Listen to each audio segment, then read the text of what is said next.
nyigisho eka n'izindi zimaze iminsi zihaca. Buriya umuntu wese umwe, kuko guhinduka ntabwo ubanza guhindura uwundi, ubanza guhinduka wewe nyene.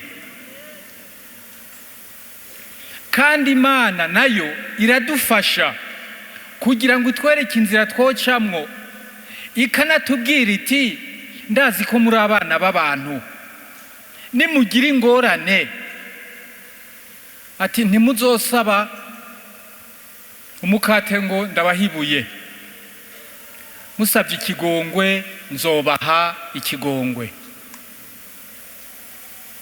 kugira ngo twebwe tugire courage, twebwe inzira ntihave iziba. Ati nimusaba ikigongwe nzokibaha. Ati kandi igihe cyose, ati ndi amani dahinduka, ndi wa wundi, ndabakunda, narageze naho ndabapfira ku musaraba. Ati ntibizohinduka. Iyo ibiduhaye garanti yo kugira ngo inzira turimo ntihagarare, kugira ngo tubandanye.